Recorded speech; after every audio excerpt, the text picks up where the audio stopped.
Welcome to No Priors. Today, we're speaking with Brian Schimpf, the co-founder and CEO of Anduril, a next-generation defense technology company. Anduril made early use of AI in its creation of low-cost drones, sensor networks, machine vision, and other systems. We're excited to explore what AI means for the future of defense. Brian, it's great to have you on the show.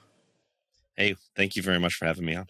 Well, I would love to start with your personal story and background, how you got interested in technology, how you got interested in defense tech. I know you worked on a variety of robotics and other things. It'd just be great to hear about what led you to start this great company. Absolutely. So I've been someone who's been coding since I was 12. Love doing it forever. If I could just have spare time, I'd actually just be coding. I love it. It's great. In college, I ended up working on self-driving cars when that was just getting started. So I worked on DARPA Grand Challenge, Urban Challenge. We had, kind of a small but mighty team at Cornell that was mostly undergrads, just a handful of us. And it was a pretty amazing time to see how fast robotics technology could progress. It went from literally nothing working in 2004 to multiple teams being able to drive through cities in 2007. So just the pace that this technology can move was really impressive to see. After that, I went out to Silicon Valley. I joined Palantir. I started out as like a forward deployed engineer, so I was working with customers all the time. And that's where I ended up working a lot with the government and national security space. And the thing that was really amazing to me was the degree to which people in that space really cared about the mission, what they were doing, and the sense of purpose that they had around the problems they were trying to solve and how important they were. And that's just an incredibly motivating aspect of working in this area, combined with it being some of the most technically challenging and hard problems that you can get your hands on. It's a really interesting and unique space to work on. At Palantir, I ended up running product and engineering towards the end, built some really cool products, particularly in the data space around how do you do analytics, how do you make the stuff work at scale, and how do you build modern software in an intelligent way while also doing this in the government space. So got a lot of experience there. And then ended up founding Anduril with some really good friends, inclusive of Trey Stevens, Matt Grimm. We had met up with Palmer Luckey, who, started Oculus. Totally interesting guy, like an incredible character, like an incredible human. And he was incredibly passionate about the defense space as well. And so, when he was getting out of Facebook, or, as he would insist, I say, when he was fired from Facebook, we decided it was time to do this. So we got together and started Anduril around 2017. And you met your co-founders besides Palmer at Palantir, is that right? Did you all work together before? That's right. So, Matt and I actually knew each other in college, and then Trey, we met at Palantir, and we were all really good friends. And having folks with the background in the defense space is incredibly important. How you sell, what that looks like, the types of problems they want to work on, how that whole mechanism works is so different than any other, sort of enterprise sales, and certainly different than any consumer space. So having people who really understand that mechanism of what does that look like, what is that sales motion, how does this really work, that's kind of probably the most important part of doing defense, is understanding how you actually get your technology scaled, deployed, and sold, which is like nothing else. It is a very unique and challenging problem. Yeah, I would love to talk more about that later. I think when I first met you, one of the things that really stood out was that, because I think I met you all when you were just starting the company. And I was really excited about defense tech at the time because Google had just shut down Maven, which was their working with the DoD, which I thought was really odd, given that traditionally the technology industry had spent a lot of time working with the defense industry. And so it felt like there was a real opportunity to do a lot in terms of new technologies for the defense world. But the only company in defense I ever ended up actually investing in is Anduril. There's other companies that are doing things that impact the defense industry, like Scale for data labeling or Applied Intuition or companies like that. But you're the only pure play one that I thought had a shot at actually building something really big. And I think you've had, some of the fastest velocity in terms of government adoption. How did you choose what to build initially? And how did you think about that go-to-market cycle, or what the government actually needed relative to these big technology disruptions that were happening at the time of drones and AI? Yeah. So, when we started out, we kind of recognized that the traditional players were incredibly good at making, aircraft carriers and exquisite fighter jets. So if you have, sort of fairly unlimited time and unlimited budget, they can make you something very gold plated. And they're actually that's really hard stuff. They deserve some credit on that. But when it came to, you fast forward 20, 30 years in terms of what is the sort of obvious tech that's going to be critical for defense, Our thesis at the time was this is going to be higher quantities of lower cost systems. And to make that work, you have to drive it with more intelligent software. Like the software component of this is the most critical dimension of it. And the best people in software were, like you said, they're in Silicon Valley, and they were choosing not to, and explicitly and loudly choosing not to work on these problems with defense. The other part we recognized was to be really successful in moving the technology forward, you had to control the hardware and the software to really be able to move the needle. The way defense buys at the end of the day is they want to buy a capability. They want to buy something that's like, I have to find ships. That requires me to have, drones or satellites with all the software, with all the networking, with everything together that actually solves my problem. So, first off, we understood that we kind of had to solve the holistic problem. Second, we know we needed to really bring kind of this modern software approach into the defense space to be able to solve it.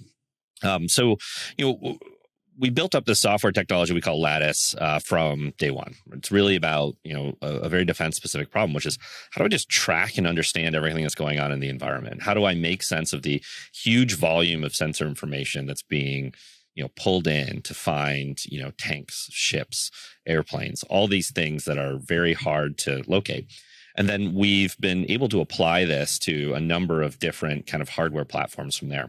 Started out doing more force protection and base protection and border security. So how do I find people that are on the ground or cars or animals and just classify what it is, what's going on over very wide areas, and do this in a really efficient way. We migrated into autonomous, platforms of all kinds. So, we started out with more drones, particularly looking at smaller drones. So things that you can fit into kind of briefcase sized helicopters that we've been able to deploy in a number of different scenarios and bring a lot of smart autonomy to that problem. And then we've been extending this to larger and larger systems as we've gone along. The largest thing we're working on right now is an autonomous underwater submarine that's about the size of a school bus. It's about, going to be 60 feet long, 10 feet diameter. It's a very big boat. And, it'll be able to go huge distances for weeks at a time. So a really kind of complex problem where, you have a real physics limit with things underwater. It turns out you can't communicate with them very well. So you really have to make the autonomy work to make these things go. So we've been able to apply a lot of technologies around how do we just automate a lot of the more mechanical pieces of what people in the defense world do and make it so that they can scale out these, sort of lower cost systems. And we believe that's kind of the critical dimension of what needs to be solved to enable this next generation of technologies to work. How do I make this more scalable, more autonomous to enable me to have the volume of systems that I need? Everyone would like this to be lower cost and still have the same capability. It's just until you solve that problem, you're constrained by manpower. How many humans can I actually deploy to be able to do this? And we have to change that curve to be successful as a country in defense and for Anduril to succeed. Brian, it's not totally intuitive to somebody who comes from outside of defense why higher volume of systems is suddenly a need. Or is it more the idea that you're replacing something that would have been people before? So can you sort of explain that as a thesis? Yeah. So when you look at how the U.S. has operated, we have very expensive, very exquisite systems that are largely manned. So, you can think aircraft carriers, fighter jets, bombers. These are outrageously expensive platforms that cost, just huge amounts of money to build, to maintain, to train pilots on. On top of that, we have a pilot shortage, right? We don't have enough pilots to be able to fly all these things. We have recruiting shortfalls consistently. And even more so, we have an industrial capacity issue. Our ability to make nuclear submarines is going down. We are producing less nuclear submarines per year over year than we have in the past. So we're at 1.7 per year we can produce of these submarines. It's not getting better. And the workforce to make these is retiring. It's a very artisanal process. It's hard to train up people. We have very few suppliers in the industrial base to do it. So we're not going to outbuild China. That's not an option on these large, very expensive platforms. It's not going to work. It's a bad strategy. The other part of this is you look at what happened in Ukraine, where, a lot of how we thought warfare would progress is kind of playing out. it's almost like surprising to the degree to which you don't see even the Russians deploying fighter jets or any of these, kind of exquisite platforms. Like, where is the air campaign? Where is the air war that has kind of been the hallmark of how the U.S. has fought? The reality is that the risk from, surface to air missiles, air defenses is so great at this point that you can't deploy these very expensive systems. Like the rate of attrition is too high. And so what you see is you want to shift all of the ability to collect intelligence to be able to operate much more autonomously to these lower echelons, right? To these lower units. So, the other piece of this is what we've seen and we've predicted is that the ability to know what is going on in the battlefield has gotten very good. Right. So the ability for, the Russians or, the Ukrainians with Western assistance to understand where, large bases are, where the airfields are, where they're, kind of setting up and staging to, prepare in advance has gotten incredibly good. Right. So you cannot hide in it to a certain extent. So what has happened? You've moved these troops to like much more disaggregated small units that essentially become totally uneconomical to do any sort of like, targeted attack and see the a huge like battle changing result out of that. And again, that pushes you down to I need more systems operating at a lower level with units that are operating more autonomously. So this becomes an incredibly hard thing to stop, right? And you've seen this in Ukraine, where it's just the fighting and the way it's played out is much smaller units operating at a much lower level, combined with when the U.S. has deployed, kind of the long range strike capabilities, that has pushed the Russians back. That removed any advantage they had from any of these traditional military strategies because they can't form up and, kind of close to the front line. It doesn't work anymore. And what was struck the first day was all the Ukrainian airfields. Those were all taken out. All the fixed infrastructure was taken out. So this is sort of the inevitable result of the, huge amount of intelligence and information that is now available, not just to militaries, but commercially. All the commercial satellite providers can give you all of this information. So you're kind of entering into this world where it's hard to hide. It's hard to kind of mass troops. And so what you have to do is, break up into smaller units and have, speed, mobility, and the ability to kind of hide in the noise as your huge advantage. And these very expensive platforms get lost very quickly. You cannot sustain them. You can't operate that way. It doesn't work anymore. So we've seen this massive shift in terms of how you have to operate. And I think the U.S. is starting to take those lessons away and looking at it for, what's going to happen in the Pacific, where to withstand an invading force, to withstand, someone who is, trying to take over your territory, it actually really favors the defender now if you can operate in this new way. It would be immensely hard for any sort of successful invasion of Taiwan to actually play out because of what we've learned and what we've seen and how the U.S. has responded and how allies have responded in terms of the types of technology you need. If a layman thinks about sort of the premise of using sensor data to understand the environment in high volume, low cost systems, that sounds like a very general capability, right? And so did you guys start with a sort of rank ordered list of where you wanted to apply that, defending bases to submarines, and sort of how do you begin to attack something as large a market as American defense?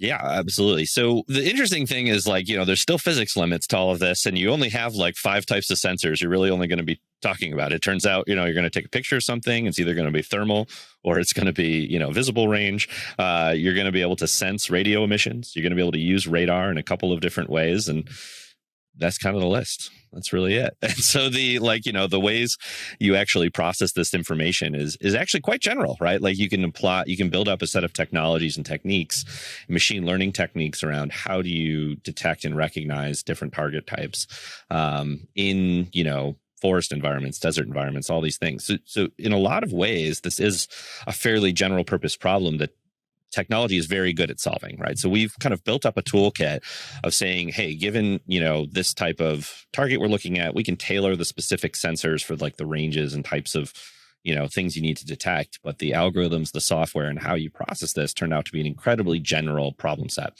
And I think this is, kind of the lesson of modern software is you can build these general purpose platforms, which are incredibly powerful and I think wildly more expensive and hard to build than people anticipate in terms of the amount of infrastructure, tooling, support you need to be able to bring to bear on this. But this is the modern way you build software, very general purpose technologies that you can apply to a lot of different problem sets. And we've been able to kind of like weave in, all the different aspects of machine learning and how you actually apply those techniques as kind of a tool, right? Not really an end in and of itself. We don't do AI research. We're not interested in any of that. We're looking at how can we kind of best take what is working in the state of the art and apply it rapidly into these defense problem sets. Then from there, the way we think about it is we need to build specific tailored kind of hardware capabilities that then solve specific problem sets. In terms of how we actually kind of work through the defense space, the model we've had that's worked well is, I think the thing that probably not obvious is defense in a lot of ways is quite analyzable. You can really model out and simulate how different capabilities would play out in a battlefield, given your understanding of your adversary's capabilities, the other capabilities that you have to bring to bear. And you can really anticipate like, hey, if I had a system that can work at this range against targets of this type, it would have to have this sort of resilience on communication, then this would be effective in this way, right? And so you can really start to analyze out where are these gaps, what would the system need to do, and predict how well your systems will perform. The other part of it is really understanding like what are those urgent problems that need to be solved. So one of the areas we've worked on and had a lot of success in is counter drone systems. So this was a problem that sort of very rapidly emerged as, you can kind of think of it as historically the US has been one of the few countries that has been able to make like cruise missiles. But with the low cost of drones, now effectively Iran and nearly every country has the equivalent of low cost cruise missiles for, like $100,000 or less per drone compared to, like a Tomahawk missile at like over $1 million. They're less capable, they're less good, but they still cause a lot of problems. And so essentially this air defense problem moved from you're defending against state actors that are sort of like, throwing very high end threats at you to this is a problem that you're going to have everywhere in every conflict. And so the pervasiveness of the problem created a lot of urgency. And the pace at which the, kind of people bringing these drones to the fight could innovate was through the roof. This was not like 10-year development programs. They're able to turn new drone technologies in months. And so that requires an entirely different way of building and deploying technology. And one that I think lends itself very well to kind of the software first approach, where we can deploy a set of hardware out, radars, cameras, things like that, and then very rapidly iterate on the algorithms and models that you use to detect and classify these threats, and rapidly pull in new ways to defeat these drones, be it jamming, be it shooting them down, be it missiles. We can pull all those things together into kind of a combined package to just solve the problem, right? The customers just want to solve the problem. So we've had a lot of success where there's these areas of just sort of urgent need, particularly where speed is the determinative factor. How fast you can respond and adapt to changes in your adversary is where I think we've done the best so far. So that's kind of how we've guided, where we've invested and where we've put our efforts is, areas where, nobody's building the right tech. It requires this really, software first approach of how do you make these systems cheap and smart and at scale? And how do you find these problems within there? There's urgency. They need to solve it. And the speed really matters. And that formula's worked incredibly well for us. And I think everyone's realizing you look at SpaceX, you look at all these companies, what seemed to be only doable on a 20-year, multi-billion-dollar investment is now doable in years. And so the space of problems you can start to attack with this modern approach is really wide open. So we've seen just a huge amount of sort of headroom to grow into on the types of problems we can now go after using this very fast iterative approach. How do you think about the degree of autonomy that you build into some of the systems? So, for example, you mentioned sort of the bus-size autonomous submarines that you folks are building or things like that. How truly autonomous are they, and what do you need to develop from a machine learning or technology basis perspective to be able to drive these systems for the periods of time where there is no operator actively engaged with them? So the autonomy in the defense space, so, it's probably best to talk a little bit about the principles of what's actually going to work here. The US is not going to adopt systems that have autonomous robots going out and making sort of lethal decisions about, what to attack or not. That's not really how the US works. We assign accountability to the person that employed a weapon system. That's how it works, right? We have a real accountable system around employment and use of force. That is a good thing. I like that. I want that to be the case. So when we think about autonomy for these things, it's very much how do we have a very predictable system that the operators can trust and they know what the effect is going to be when they deploy it. And so in a lot of ways, we've advocated for kind of a crawl, walk, run strategy for this, because the challenge with it is the adoption, because the issue is that the operators have to trust it. They have to know what it's going to do when they hit a button. And so a lot of these areas that are more non-deterministic, so, things like reinforcement learning or, potential applications of LLMs into this space, they are inherently non-deterministic, and that is a risk. And so kind of quantifying that, knowing how to bound it, knowing that it is kind of, even if non-deterministic, very predictable within a certain bound, that is very, very key to getting the adoption that you want. So what we've thought about for this is, how do we have systems that, one, you kind of know what they're going to do within a reasonable degree, like they meet your intent. They can be a little bit unpredictable in how they do it, but within a certain bound. And they really are about increasing human agency and control over the problem. So presenting the right information, not too much information, not too little, synthesizing the information in the right ways to aid human decision-making and sort of cognizance over the problem space. And that's sort of the principles we have kind of guiding how we think about applications of autonomy into this space. In terms of, then, take something like an underwater submarine, it's going out for weeks. That's like a little bit different, right? In terms of where you're going to have human agency in this. And in that case, you need to be able to go out and give it kind of like a mission intent, right? So a lot of the challenge we have is how do you take what is inherently, kind of a human concept of, I want to go out, look for mines that are, potentially in this harbor. When you identify the mine, get an image of it, and then be able to, continue on your search and cover this area and find the most likely places for mines. Right? It's like that's the type of mission you might want to do. That's like kind of a human description. So how do you translate that into a machine language that enables it to actually go out and carry out that mission? That's a lot of the challenges that we're sort of wrestling with. It's, this really interesting problem of combining, kind of a user interface and a way to specify it with a way to encode that, with a way to then execute on it and capture all the contingencies and what ifs and what could happen and all the types of behaviors you would want to do to enable this to go, and then have it work reliably 100% of the time for weeks on end with no hiccups and no issues. And getting that reliability where you need it to be is also a huge challenge for anyone who's worked in this space of, when we looked at self-driving cars, when we looked at any of these things, it's a question of how many, sort of nines of reliability are you getting to? And that is where the time, the effort, the investment comes in terms of making this go from sort of a research project to it's deployable, it's trustworthy, and something that we could stand by in terms of, an operational capability.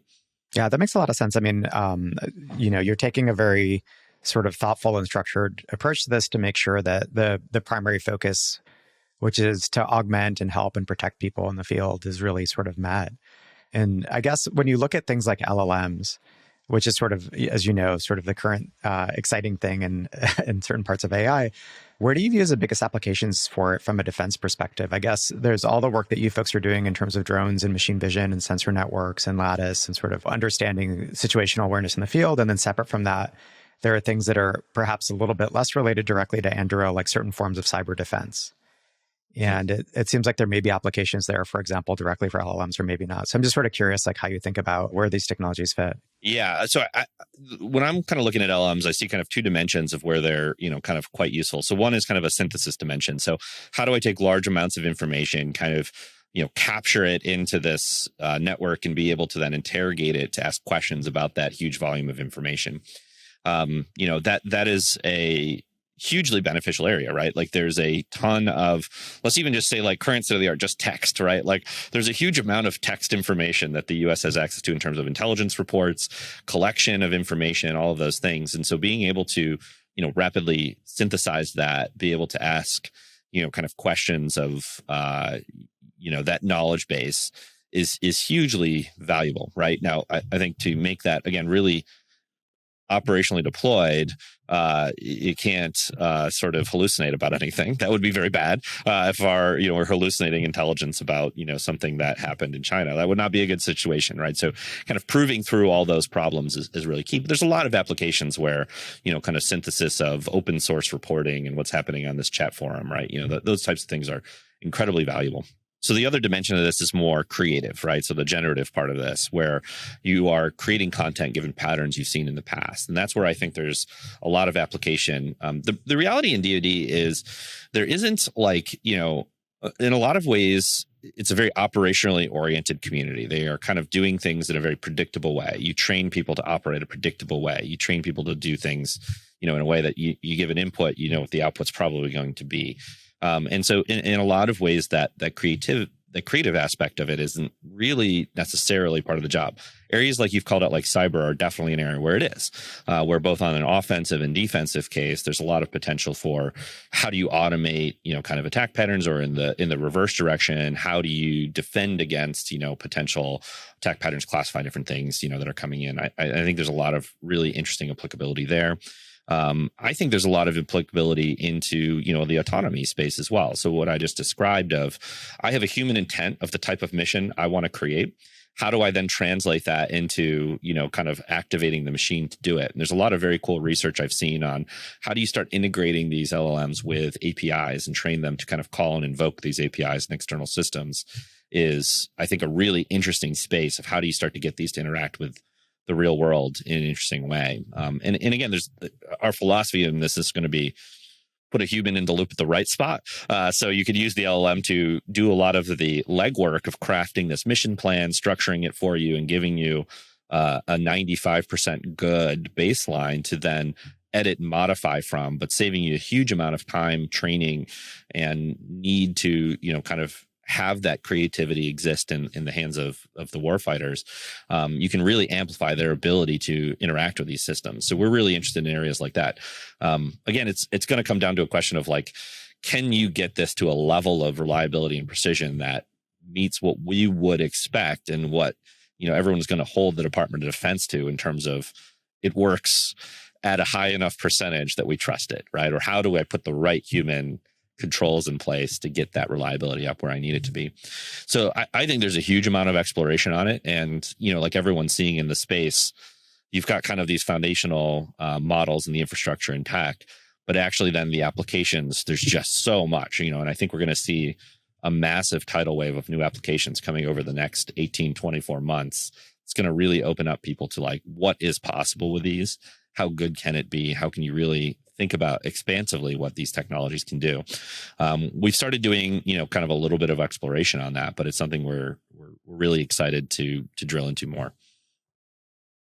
Brian, I want to go to talking about Anduril as a business. Can you just give our listeners a sort of sense of, you're about 6 years in, sort of how many people are you? What can you say about, who you serve and deployment scale? Yeah. So we're about 6 years in. We're about 1,600 people. We are based in Orange County in Southern California, but we have locations kind of throughout the U.S. and a little bit internationally. In particular, we're doing a lot of work in Australia where, they've been a phenomenal partner and we're really scaling up quickly. They feel a lot of urgency because, the threats that we're seeing around the world are largely in their backyard. It's a real problem. So, we've been able to kind of scale up both in the U.S. and internationally. We're working with every military service, special operations, Army, Marine Corps, Air Force, Navy. We're working kind of holistically across the whole defense spectrum and working on a wide array of problems. The areas that we've seen, kind of the most mature deployment are, sort of obviously the areas we've started first, but areas around, border security, base protection. We have a pretty extensive footprint there. We have an extensive footprint in counter drone systems, and that's continuing to expand and get more broadly deployed. And then some of the areas that we've invested in more recently, so some of these underwater vehicles, some more of the autonomous drone technologies are kind of just now getting to a point of scale and getting fielded and deployed. The reality with working with a defense customer is you kind of, you have very few buyers, right? It's like there's not that many customers you're working with. And so you're kind of subject to their timing and desire for what they're going to fund at what time. So it's this very kind of episodic, where you hit scale points. So you might go from I've sold 10 a thing a year to all of a sudden I've sold 5,000. And it's this sort of very large jump that you hit, kind of in a not easy, clean way, which makes it very hard to scale the company, right? Because you're like, well, got to be prepared to manufacture and build these things at scale and support it at scale. but I don't know which one's going to hit when. And so, you're constantly doing this balancing act of being prepared to hit the scale button, but not overdoing it early, which is a really tricky thing to thread. And I think we've had a huge advantage and are very appreciative of the amount of funding we've been able to attract, because I think we've shown success. We've been able to show we can solve these problems and get it deployed with customers. We can get adoption, but also a recognition of it turns out it's expensive to build and scale these types of hardware technologies. And so we've had a lot of success in attracting funding and getting phenomenal investors who really back the vision of what we're trying to do. And I think that's enabled us to grow and scale with customers where we're able to kind of jump this valley of death of, well, you're a small company with interesting technology, but can you actually produce this at a scale that is meaningful to move the needle for the department on any sort of real conflict? One of the reasons so many people were excited to back you, and you have great funders like Founders Fund and Andreessen Horowitz, General Catalyst, et cetera, is because I believe you were the fastest company since the Korean War to land what's known as a program of record, which, often when you look at defense tech companies, to your point, they're doing these small sort of pilots, which in some cases small, maybe in the millions of dollars, and it looks like real revenue, but then it never really scales or grows. And a program of record is where you become a line item in the DoD budget effectively. And, often those are on the scale of hundreds of millions or billions of dollars. And many of these contracts end up being public, right? Or in the public record. Are there any contracts that you can talk about, or just so people get a sense of the scale at which some of the contracts that you've closed or programs of records that you've won have been? Yeah. So I think that's kind of like how we view success, is this sort of, can we get to scalable programs? And we sort of measure our success by, are we getting things to field in volume in a way that this is actually getting out? And so the first one we had was with Customs and Border Protection, doing border security. I think it was at 2.5 years into the company. We had, I think it was like a $250 million kind of contract to start to deploy that. And then I think maybe about a year or two later, we had landed a counter drone contract with SOCOM for $1 billion to kind of scale out and get these technologies deployed. So these are pretty meaty contracts. The kind of nature of the defense business is you have these sort of very concentrated, large captures you're going after, which is a bit high stress at times, but it's sort of the nature of what it is. But that's what you have to do to succeed. Now, to actually be able to do those, to convince the government you are a good partner and trustworthy to do this, we've established a lobbying group day one of the company, right? We were on the Hill talking about what we do, why it's beneficial to national security and why it's beneficial to the taxpayer, why this is a more efficient model of how to build and deploy technology into defense. We've had folks who are kind of prior government service come in and be able to, know how to thread those conversations, know what this very Byzantine budgeting process actually looks like, how to get these things through the knothole, right? The budget was being written, but the budget for 2026 is what's being written today. Right. So it's that is the crazy reality of the U.S. Defense Department, is they do not operate on Silicon Valley time schedules for how to think about budgeting and scaling these things. So you have to kind of really understand how the system works and understand how to, kind of convince the government that you are a trustworthy partner. And then a big part of that is, I think a lot of people in the tech world think that building the tech is enough, right? That if I have a compelling product, that is what matters. But again, what the Department of Defense buys is a capability, and a capability to them is not just the hardware and the software that does the thing. It's the support, it's the training, it's the logistics, it's the manufacturing, it's it's all the integrations you got to do with everything else. It's the security, the infrastructure. And so you end up needing to build this pretty complex organization that has, probably 50 skill sets to be able to address the holistic set of problems that you need to solve for this very unique customer base. And that is a real challenge. They're hard. These people are hard to find. It's hard to even know what to ask for. It's hard to know, who's going to be successful or not, and get through all those wickets of, kind of compliance, security, all these things. It just takes years. That's just kind of how it goes. And, having that knowledge in advance really enabled us to hit the go button very quickly around being able to solve these problems in a way they can buy it, right? Like you have to make this easy for them to say yes and make it so that they're going to be successful if they take a bet on you. So we're very fortunate to have customers who are willing to take a bet on an unknown company, but we also kind of knew what was necessary to be able to scale, and we're very aggressive in getting on top of that early. What do you think is the next sort of big area of technology shift or technology adoption in the defense world that's going to be a big sea change? Because I felt like when you came out, there was a very clear why now statement between the rise of drones and the rise of machine vision and ML and AI. And that created, I think, a really big opening for a great company, right? And do you think that there are any similar openings today, or do you think that was really the big shift and, everything going forward is sort of predicated on that change? So I think that shift is very consequential, and we're continuing to play that out, right? In terms of the, how do I have more autonomous systems kind of writ large, be able to operate more intelligently? I think, there's probably two other major shifts that I think are pretty interesting. On the space front, I don't think the US government has fully appreciated the monumental shift that has happened with low cost of launch, how cheap it is to get satellites, like very large constellations of satellites, into low Earth orbit and operate them efficiently at scale. There's a lot of technology overlap with the types of, sort of command, control, and communications technologies that we've worked on. But just, the dollars to launch, any given amount of satellite with Starship is going to be so cheap.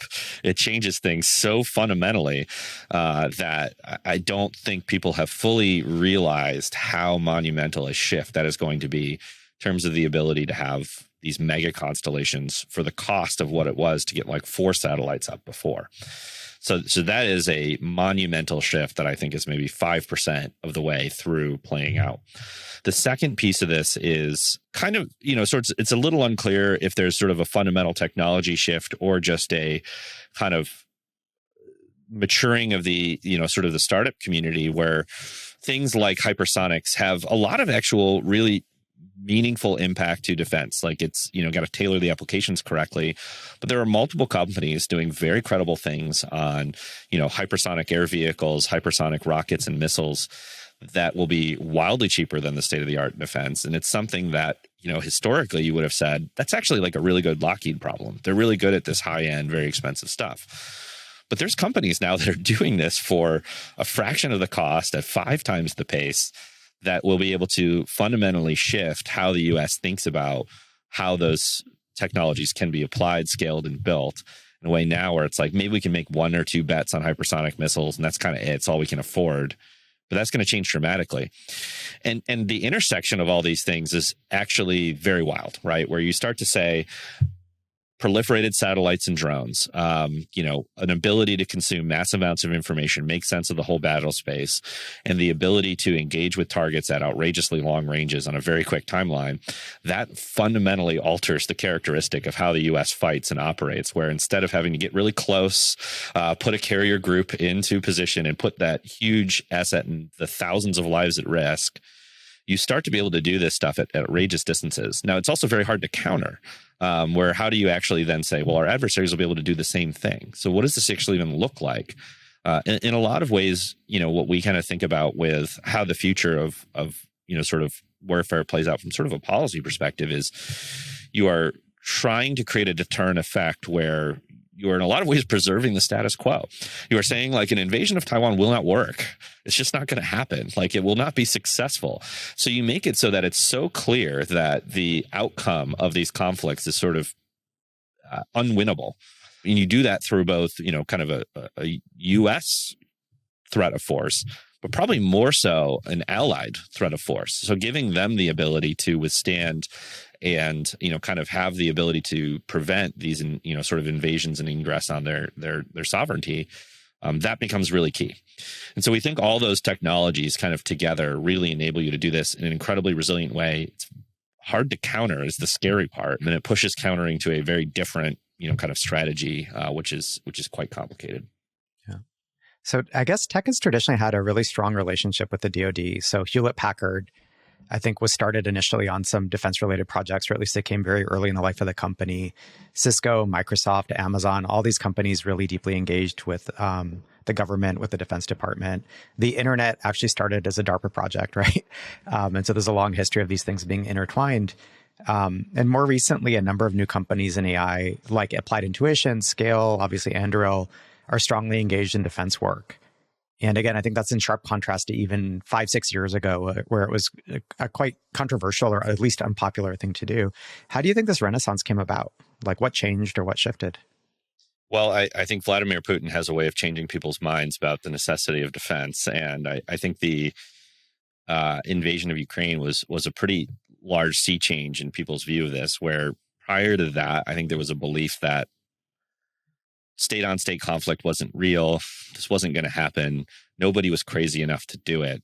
But I think we've seen that if a dictator thinks that force can be successful as a means of getting to their political ends, that is on the table. They will try to use it, right? And so I think the recognition that we need to provide the best technology to the U.S. and to U.S. allies, that we need to be able to, kind of solve these problems in a more ethical way, be able to, kind of deter this sort of aggression. That has been a massive shift from what we've seen, where this has become a very clear-cut issue.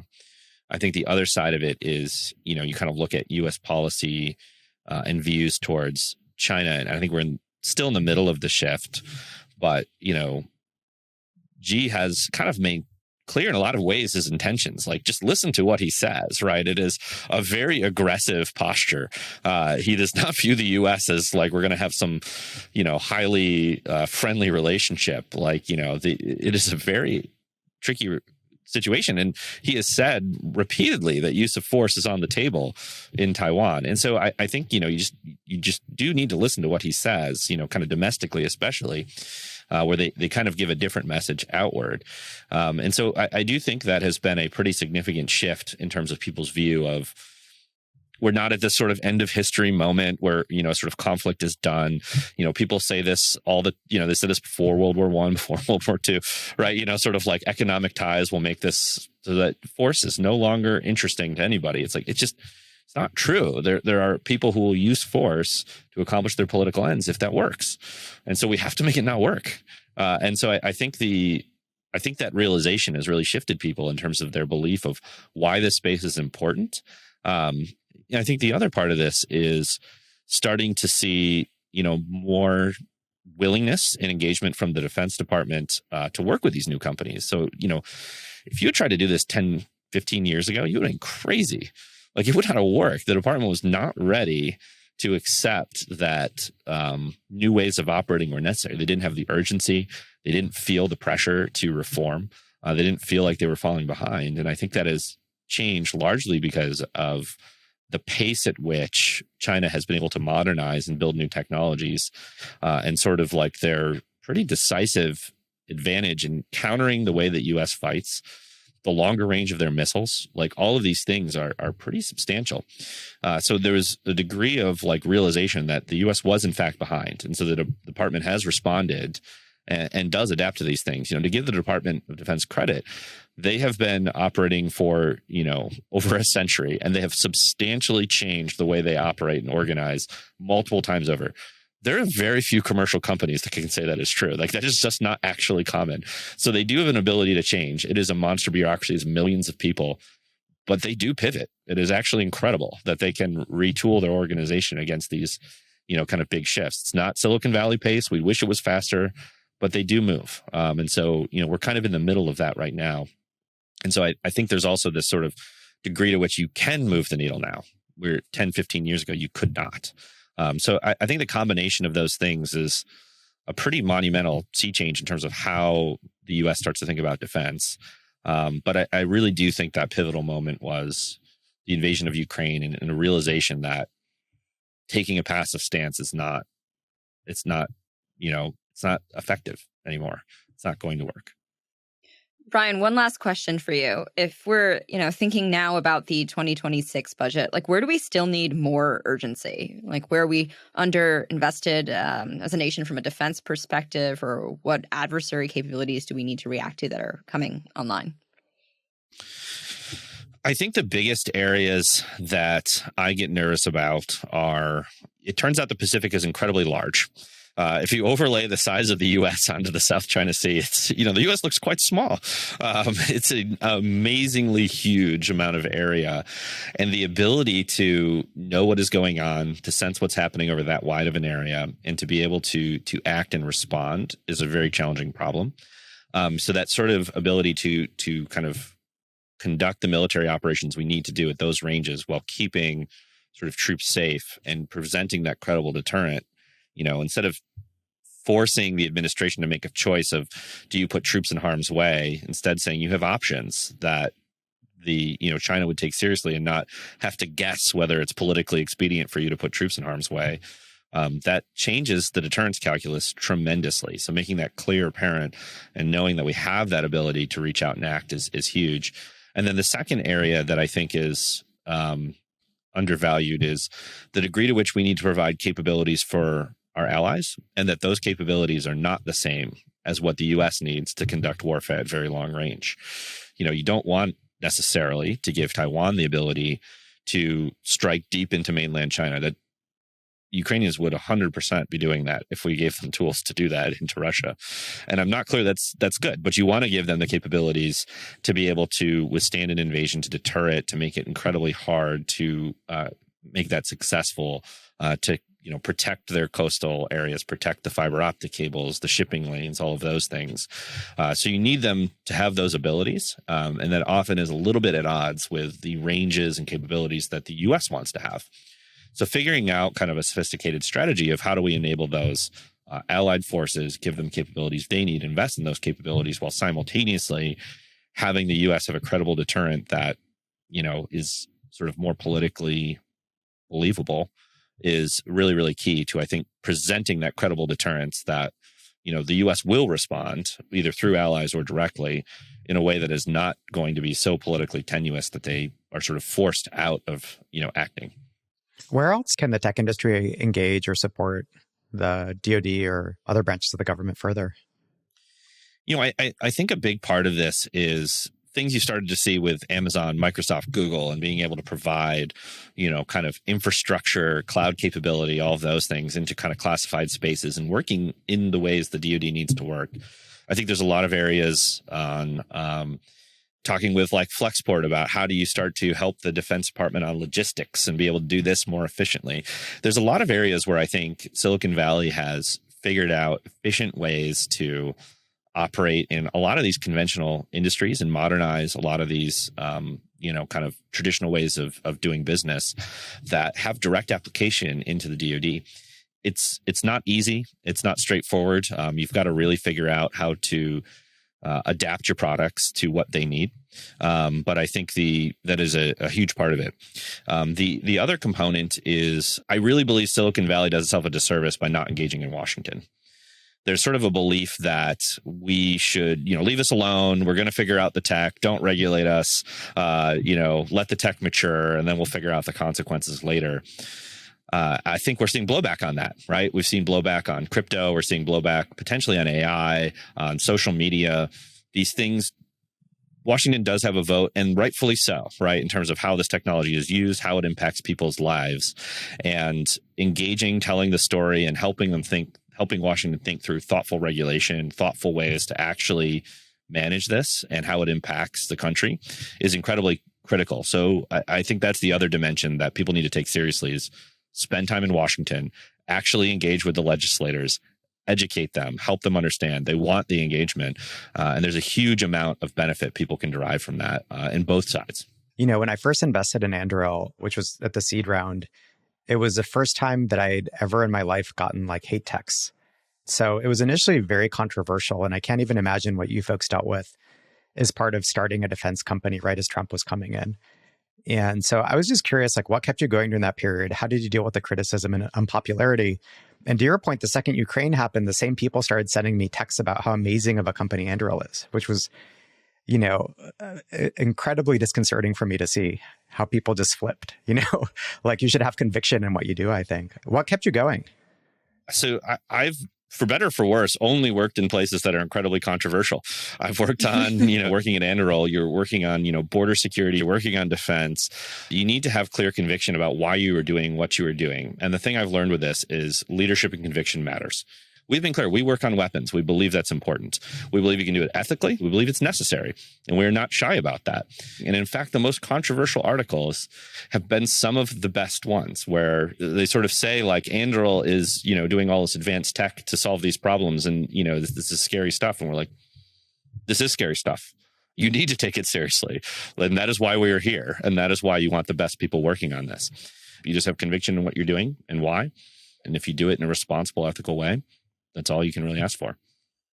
Yeah, I think that's a great point. I think people really confuse popularity with leadership. So, that point really resonates. Thanks so much for coming on, Brian. This was really awesome. And thank you for your work with Anduril. Thank you. I really appreciate it.